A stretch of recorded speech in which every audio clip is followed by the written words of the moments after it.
Hello everyone, आज हम modern history की सीरीज शुरू कर रहे हैं।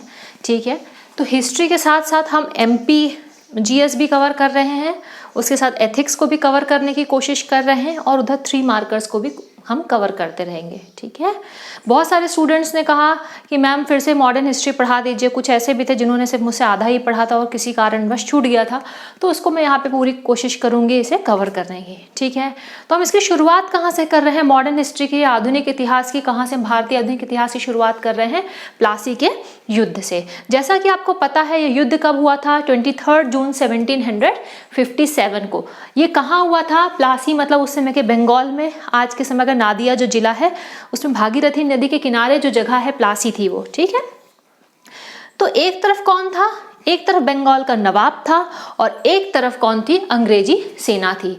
तो बंगाल का जो नवाब था उसका प्रतिनिधित्व कौन कर रहा था? वो था नवाब सिराजुद्दौला। ठीक, और अंग्रेजों का प्रतिनिधित्व कौन कर रहा था? वो था Robert Clive. Is it clear? इतना आपको समझ में आ ही गया होगा। ठीक, लेकिन हम आगे बढ़ने से पहले अब हमें ये जानना बहुत जरूरी है कि ये सब बंगाल में क्यों हुआ। बंगाल की ऐसी क्या खूबी थी, क्या खासियत थी कि प्लासी का युद्ध हो रहा है, उसके बाद बक्सर का युद्ध हो रहा है? तो ये आप जान लीजिए, जो बंगाल जो था उस समय का भारतीय जो मुगल साम्राज्य था, उसका सबसे बड़ा सूबा क्या था? बंगाल था। ठीक है, और उसके अलावा बहुत संपन्न था। वहाँ की जो जमीन थी कैसी थी? बहुत उपजाऊ थी। जो व्यापार था, जो वाणिज्य था, वो बहुत आगे मतलब कह सकते हैं बहुत ज़्यादा विकसित था। दूसरी तरफ तरह तरह के जो कारखाने थे, फैक्ट्रीज थे, बहुत ज़्यादा वहाँ पे विकसित थे। चाहे वहाँ पे गन पाउडर की बात करें, चाहे क्रिस्टल शुगर की हम बात कर लें, चाहे हम चमड़े के काम की बात करें, चाहे जो पीतल का जो काम होता था वो उसकी हम बात कर लें, और उसके अलावा अगर हम बात करें तो बहुत तरह तरह के जो वहाँ पे कपड़े, जो टेक्सटाइल इंडस्ट्री थी वो बहुत बेहतरीन पोजीशन में थी। और इस तरह से वहाँ क्या था कि हम बहुत बड़े क्या थे? निर्यातक थे इन सब चीज़ों की, और काफ़ी बड़ा हिस्सा हमें क्या आता था? विदेशी मुद्रा इन चीज़ों के माध्यम से, इन व्यापार के माध्यम से आता था। इसलिए बंगाल क्या था?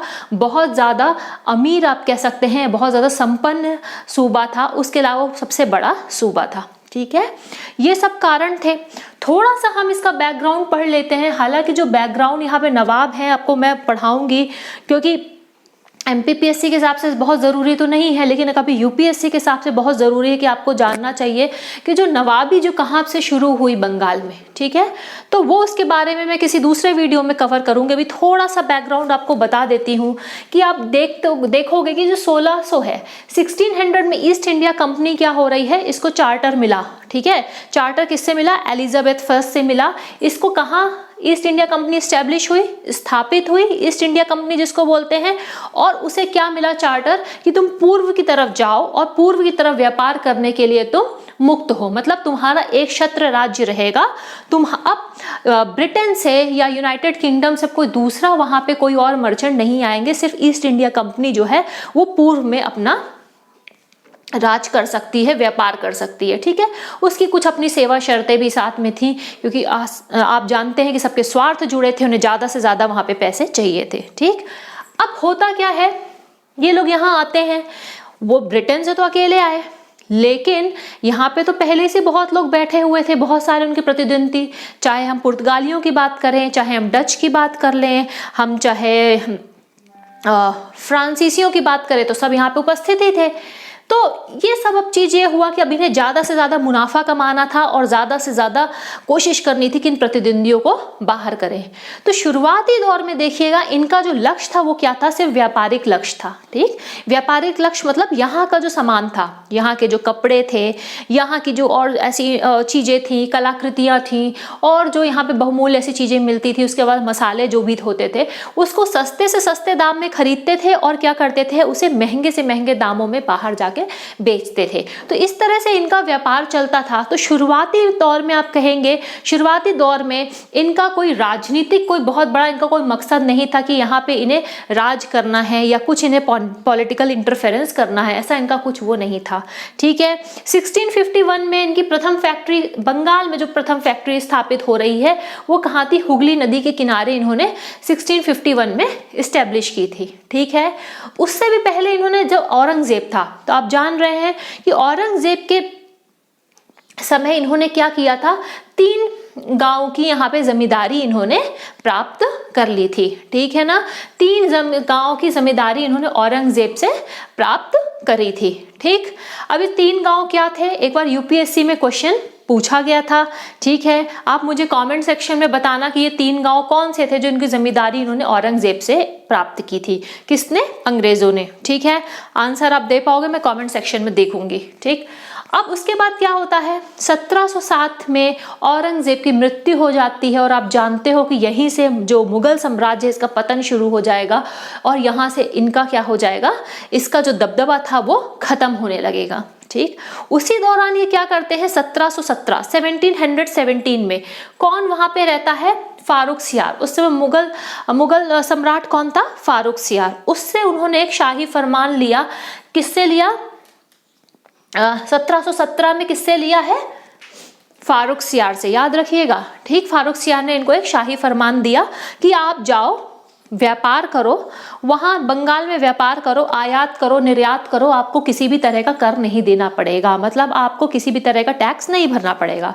उसके अलावा सामान के आवागमन में आप क्या करोगे, आप वहाँ पे जो दस्तक होते थे जिसके माध्यम से पता रहता था कि व्यापार इधर जा रहा है उधर जा रहा है, चीजें आदान प्रदान हो रही है, इन सब चीजों के लिए आप बिल्कुल मुक्त हो। तो मतलब ये दस्तक भी प्रदान कर सकते थे, एक तरह से दस्तक जारी कर सकते थे, इशू कर सकते थे। उसके अलावा इनको किसी भी तरह का कर नहीं देना था। मतलब इस तरह से आप समझोगे कि इनकी तो बिल्कुल मौज हो गई, इनको कोई सिर्फ इनको प्रॉफिट कमाना था, कुछ यहाँ पे कंट्रीब्यूशन या कुछ भी इनका भारतीय अर्थव्यवस्था में इनका कोई भी योगदान नहीं था, ठीक। तो ये तो उस समय हो गया। तो लेकिन जो बंगाल के नवाब, अब देखना कि 1707 में कौन हो गए, मुर्शीद कुली खान, ठीक है। हालांकि इन्होंने मुगल वर्चस्व को स्वीकार किया था कि हम आप मुगलों के ही अंडर अधीन काम कर रहे हैं, उनकी अधीनता स्वीकार की थी, लेकिन फिर भी सिर्फ वो नाम की अधीनता थी, वो कहीं ना कहीं बहुत स्वतंत्र भी हो गए थे। हम किन की बात कर रहे हैं, मुर्शीद कुली खान की, जिन्होंने मुर्शिदाबाद को बसाया था, ठीक है। इन्होंने ढाका से जो कैपिटल है, जो कैपिटल मतलब उसको कहते हैं राजधानी है, उसको स्थानांतरित करके कहाँ ले आए थे, मुर्शिदाबाद। मुर्शीद नाम से ध्यान रखिएगा कि मुर्शिदाबाद जो है नाम इनका वहां की राज पड़ा था, जिसको इन्होंने राजधानी बना ली थी, ठीक। तो जो मुर्शीद कुली खान थे, किसी को भी पसंद नहीं आ रहा था कि अंग्रेज क्या कर रहे हैं। एक तरफ हमारे जो भारतीय व्यापारी हैं वो बेचारे क्या कर रहे हैं, कर दे दे करके क्या हो रहे हैं, वो परेशान हो रहे हैं, है ना। उनके लिए इतने ज्यादा कर आरोपित किए गए हैं और ये जो अंग्रेज हैं, जो विदेशी हैं, इनको बहुत मजे हैं। तो ये चीज तो किसी को नहीं पसंद आती थी, सबको मन में तो था कि तुम कर दो, ठीक। तो ये जो चीजें थी अब क्या हो जाएगी, दोनों के बीच मतलब अंग्रेजों के बीच और ये जो बंगाल के नवाब है इनके बीच अब दूरियां, या कह सकते हैं अब बहुत ज्यादा इनके बीच दुश्मनी बढ़ती जाएगी। क्यों, क्योंकि व्यापार कैसे करते थे, व्यापार आपको मैंने पहले बताया कि अंग्रेजों के दूसरे प्रतिद्वंदी वहां पर उपस्थित थे, ठीक है। वो प्रतिद्वंदी कौन होते थे, जैसे कि पुर्तगाली थे, फ्रांसीसी थे। तो उनसे डर के लिए क्या होता था, जो सामान का आदान प्रदान होता था वो सेना के थ्रू होता था, सेना को रखते थे जो कि क्या करती थी, सामान के साथ चलती थी, ताकि क्या है, कोई आंच ना आ सके उनके व्यापार के ऊपर। दूसरी तरफ क्या करते थे, जहां जहां ये फैक्ट्री स्थापित करते थे उसकी किलाबंदी कर देते थे, ठीक। और किलाबंदी कर देते थे ताकि क्या हो कि दूसरा कोई आक्रमण ना कर पाए। लेकिन इस तरह से किलाबंदी करना क्या हुआ, इन नवाबों को बहुत बुरा लगा कि आप हमारी संप्रभुता पर क्या कर रहे हो, हाथ डाल रहे हो, ठीक है। हम यहाँ के राजा हैं, तुम सिर्फ यहाँ पे क्या हो, व्यापारी हो, व्यापार करो और जाओ। तुम कौन होते हो यहाँ पर किलेबंदी करने वाले, सेना लेकर के चलने वाले। तो अब ये सब जो चीजें हैं साथ में क्या चलेंगी, अब ये बढ़ती जाएंगी, ठीक है। अब होगा क्या कि अब मुर्शीद कुली खान है, उसके बाद अलवर्दी खान आएंगे, हम इनके बारे में कभी किसी और दूसरे उसमें बात कर लेंगे, ठीक है। फिलहाल आप देखोगे कि 1756 में कौन आ रहा है, यहाँ का नवाब कौन बन जाएगा, 1756 में नवाब सिराज उद दौला, ठीक है, जो कि अलवर्दी खान के कौन थे, वो पोते थे, ठीक। तो क्या होता है, जो अलवर्दी खान के जो पोते थे सिराज उद दौला, उन्होंने अंग्रेजों से तुरंत ही कहा कि देखो जो अब तक जो हुआ अब वैसा नहीं चलेगा, जिस दस्तक का तुम दुरुपयोग कर रहे हो, जो फारूक सियार ने तुमको दिया था, अब उसका जमाना रवाना हो गया। तो अब क्या है, तुम्हारी ये बातें मुझे बिल्कुल अब पसंद नहीं है, अब ये सब नहीं चलेगा, तुम्हें भी कर देना पड़ेगा, ठीक है। दूसरी तरफ क्या था, अंग्रेजों के जो ऑफिसर्स होते थे जो उस समय अंग्रेज और साथ वहाँ रहते थे, वो खुद भी अपना प्राइवेट व्यापार भी करते थे और इस तरह से क्या करते थे, कर चुराते थे। तो सिराजुद्दौला ने बोला कि तुम्हें कर देना पड़ेगा, अब ये दस्तक वस्तक मान्य नहीं होगा। दूसरी चीज, तुम किलेबंदी जो कर रहे हो, वहाँ पे क्या था, कलकत्ता में एक जगह थी जिन्होंने अपनी फैक्ट्री बनाई थी, उसको बोलते थे फोर्ट विलियम। तो इन्होंने उसकी किलाबंदी कर ली थी। तो उसने बोला सिराजुद्दौला ने कि जो किलेबंदी करी है इसको तुरंत खत्म करो, इसको तो नष्ट करो, है ना, किलेबंदी यहाँ पे नहीं चलेगी, कर तुम्हें देना पड़ेगा।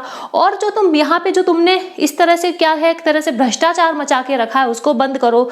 चौथी चीज उन्होंने बोली, जो मेरे दुश्मन है, जो उनका साथ दे रहे हो, बार बार उनको शरण दे रहे हो, अब ये मेरे बर्दाश्त के बाहर है। तो एक तरफ इनके कौन थे दुश्मन, कौन थे सिराजुद्दौला के, एक तो पूर्णिया के नवाब कौन थे, शौकत जंग, एक तरफ इनकी मौसी थी जिसका नाम था घसीटी बेगम, ठीक है। तो इन सब के खिलाफ इनको क्या करते थे, अंग्रेज इनको बढ़ावा देते थे क्योंकि ये क्या नवाब के दुश्मन थे। तो इस सब चीजों को लेकर के उन्होंने कहा कि ये सब चीजें नहीं चलेंगी। अब फाइनली अब क्या होता है, अंग्रेजों को समझ में आ गया कि ये बंदा थोड़ा टेढ़ा है और इसको अब हमें क्या करना पड़ेगा, रास्ते से हटाना पड़ेगा, ठीक। तो अब यहाँ से आप देखिएगा षड्यंत्र का दौर चलेगा, उस षड्यंत्र के माध्यम से देखिएगा किस तरह से बैटल ऑफ जो प्लासी है अंग्रेज जीतेंगे। तो एक तरह से षड्यंत्र भरा ये युद्ध था, युद्ध नहीं था, आप कह सकते हो षड्यंत्र ही था। तो अब ये सब जब चीजें चलती रहती है, अंग्रेज यहाँ पे ध्यान नहीं देते, ठीक। तो 15 जून 1756, 15 जून 1756 को क्या होता है, फोर्ट विलियम या जिसको कलकत्ता कहते हैं, यहाँ पर कौन आक्रमण कर देगा, सिराजुद्दौला, ठीक है। सिराजुद्दौला आक्रमण कर देगा और क्या कर देगा, उस किलेबंदी को, जो फोर्ट विलियम था उस पर कब्जा कर लेगा और कब्जा करने के बाद वहां जो कासिम बाजार में भी जो उनकी फैक्ट्री, सब पे कब्जा कर लेगा और वापस लौट जाएगा। कहाँ लौट जाएगा, अपनी राजधानी मुर्शिदाबाद, ठीक है, मुर्शिदाबाद लौट जाएगा। और इस कलकत्ता का नाम क्या रख दिया उन्होंने, बदल करके अली नगर। ध्यान रखिएगा, इसका नाम उन्होंने बदल के क्या रख दिया है, था अली नगर, ध्यान रखिएगा, ठीक है। अब क्या होगा कि 21 जून 1756 को क्या होती है, काल कोठरी की घटना होती है, ठीक है। अब इस घटना के ऊपर काफी विवाद है। जो भारतीय इतिहासकार हैं उनका कहना है कि ऐसी कोई घटना घटी ही नहीं थी, ये अंग्रेजों का षड्यंत्र था, उन्होंने षड्यंत्र पूर्वक ये घटना, ये झूठ फैलाया था ताकि जो अंग्रेजी हुकूमत है और ज्यादा नाराज हो जाए इस नवाब के ऊपर और कहीं ना कहीं इस पे आक्रमण करने की पूरी तरह से फुल छूट दे दे। और दूसरी तरफ जो अंग्रेजी इतिहासकार थे उनका क्या कहना है कि ऐसी घटना हुई थी, उन्होंने किसी भी तरह की रहम नहीं करी ऐसे नवाब ने और उन्होंने अंग्रेजी औरतों और बच्चों को भी नहीं छोड़ा था। तो क्या थी काल कोठरी घटनाएं, थोड़ा सा हम जान लेते हैं इसके बारे में। तो 21 जून 1756 को लगभग 165 से 170, 165 से लगभग 170, ठीक है, ब्रिटिश महिलाओं, पुरुषों एवं बच्चों को एक छोटे से कमरे में, शायद 14x18 का कमरा था, उस पर उनको ठूस दिया जाता है, उनको बंद कर दिया जाता है। और दूसरे दिन जब दरवाजा खोलते हैं तो सिर्फ 6-7-10 लोग बचते हैं, मतलब मुश्किल बहुत कम लोग जिंदा बचते हैं, बाकी लोग दम घुटने के कारण मर जाते हैं। तो इस घटना से क्या होता है, इसका जो रोष है, इसका जो आक्रोश था पूरी इस अंग्रेजी हुकूमत में था और अंग्रेजी हुकूमत ने अब यहाँ पर पे इनसे बदला लेने का सोचा, ठीक। तो क्या हो जाएगा, अब इसकी ये क्या करना चाहते हैं, कब्जा पुनः करना चाहते हैं यहाँ पे। तो यहाँ पे रॉबर्ट क्लाइव और वॉटसन, एडमिरल वॉटसन, ठीक है ना। रॉबर्ट क्लाइव जमीन के रास्ते से आता है और जो वॉटसन है वो समुद्री रास्ते से आता है और यहाँ पर पे आकर के वो लोग क्या करते हैं, फाइनली फिर से जो अली नगर कह सकते हैं या फोर्ट विलियम, इसको पुनः अपने कब्जे में कर लेते हैं दिसंबर 1756 तक। ये कैसे कर लेते हैं, क्योंकि दिसंबर 1756 तक ये कैसे करते हैं, क्योंकि यहाँ पर जो इसकी जो चाबी थी, इस फोर्ट विलियम की जो चाबी थी, किसको दे दी गई थी, मानिक चंद को, ठीक है। तो मानिक चंद खुद ही एक गद्दार रहता है जो कि कुछ पैसों के लालच में आ करके क्या करता है, वो अंग्रेजों के साथ मिल जाता है और ये चाबी उनको दे देता है। इस तरह से बिना किसी लड़ाई के, बिना किसी आप कह सकते हैं किसी भी तरह के टकराव के बिना फिर से ये फोर्ट विलियम पे यहाँ पे ये कब्जा कर लेते हैं, ठीक है ना। अब इसके बाद क्या होगा, जब कब्जा कर लिए तो जो नवाब है अब उसके पास कोई रास्ता ही नहीं बचा, सिर्फ उसके पास एक ही रास्ता बचा था, समझौता करने का, ठीक है ना। तो वो सिर्फ क्या करते हैं, वो समझौता करते हैं और समझौते का जो नाम है उसका नाम क्या नाम है, अलीनगर संधि, ठीक है ना, क्योंकि इसका नाम क्या कर दिया गया था, फोर्ट विलियम में कलकत्ता का नाम अलीनगर कर दिया, इसी तहत इसका नाम कर दिया गया अलीनगर संधि। किसी किसी किताब में आपको इसका जो तारीख है कहीं कहीं मिलेगा 7 फरवरी और कहीं कहीं मिलेगा 9 फरवरी, तो इस पे मैं तारीख पे नहीं जा रही, ध्यान रखिएगा। फरवरी 1756 में अलीनगर की संधि होती है, ठीक है। तो ये संधि के तहत क्या होता है, अब वही अपमानजनक शर्तें सौंपी गई। पहली बात तो यह कि अब नवाब जो है हमें अपने इस किले की, इस फोर्ट विलियम की किलेबंदी करने की अनुमति देगा, अब उसमें हस्तक्षेप नहीं करेगा, ठीक है। 3 लाख रुपए हमें क्या दिया जाएगा, हमें भरपाई दी जाएगी, कंपनसेशन दिया जाएगा। जो अंग्रेजों का नुकसान हुआ उसे कौन भरेगा, नवाब भरेगा। पुराना जो दस्तक जो फारूक सियार ने शाही फरमान जो जारी किया था उसी की सेवा शर्तें लागू रहेंगी। चौथी चीज उन्होंने क्या कहा कि जो अब यहाँ पे हमें अब छूट मिलनी चाहिए कि हम अपनी मुद्राएं, अपना पैसा, अपनी जो रुपया है खुद ही ढाल सकते हैं, मतलब एक तरह से अंग्रेजी रुपया भी यहाँ पे अब शुरू हो जाएगा। तो इस तरह से यहाँ पे ये सब संधि थी, वो शर्तें क्या कर दी गई, सौंप दी गई, ठीक। अब इसके बाद अंग्रेजों के दिमाग में क्या आया कि ये जो नवाब है ये खाली तो बैठेगा नहीं, कुछ ना कुछ तो ये करेगा ही। तो उन्होंने क्या कहा कि चलो किसी तरह से अब इसको हम रास्ते से ही हटा देते हैं। तो जैसा कि आप जानते हो कि भारत के बहुत सारे वीर तो क्या हुआ, इन गद्दारों के कारण ही मारे गए। यहाँ पे भी बहुत सारे गद्दार थे, ठीक है। उनका जो सेनापति था मीर जाफर, ठीक, मीर जाफर कौन था, इनका सेनापति था जो गद्दार था, ठीक है। इसके अलावा यहाँ पे राय दुर्लभ कौन था, यहाँ पे इनका वित्त मंत्री था या दीवान था। उसके अलावा यहाँ पे एक जगत सेठ जो था, एक धनी व्यापारी था। वो सब क्या हो जाते हैं, अंग्रेजों के साथ मिल जाते हैं और एक षड्यंत्र रचते हैं कि हम अब इस अंग्रेज को, इस नवाब को हम क्या कर देंगे, रास्ते से हटा देंगे, ठीक।